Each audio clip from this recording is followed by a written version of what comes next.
Dow Jones Industrial Average Futures traded 155 points higher, implying a Monday opening gain of about 201 points. S&P 500 and Nasdaq 100 futures also pointed to a positive open for the two indexes on Monday. The S&P 500 gained more than 1% on Thursday and Friday, leading to the broader market average's first weekly advance in 3 weeks.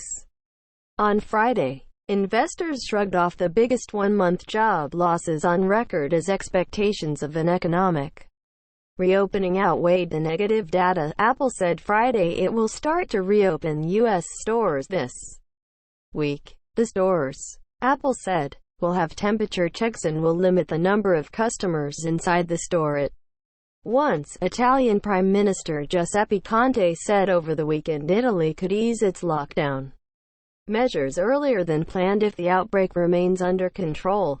Meanwhile, the most populous state in Australia will let restaurants, playground and outdoor pools resume operations on Friday.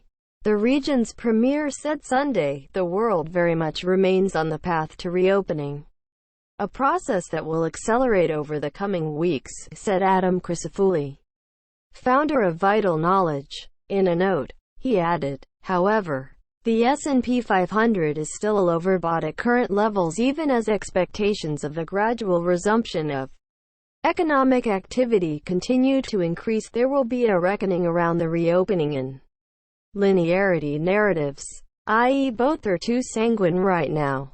Crisafulli wrote, the S&P 500 has rallied more than 33% since hitting an intraday low on March 23. That surge has been led largely by mega-cap tech stocks such as Facebook, Amazon, Apple, Netflix, Google, parent Alphabet, and Microsoft. Those stocks have all soared more than 20% since late March. Stocks that would benefit from the economy reopening are also up sharply since then. MGM Resorts has soared more than 70%, while Disney is up 27.3% in that time, despite the market's strong performance at the index level. Dan Russo of Chaikin Analytics thinks that under the surface, the real story has been unfolding over the past 3 months, which roughly lines up with the top in the S&P 500.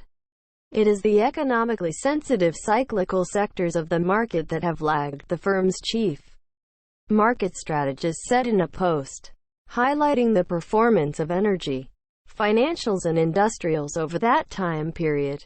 All three of those sectors are down more than 24% over the past 3 months. Subscribe to CNBC Pro for exclusive insights and analysis, and live business day programming from around the world.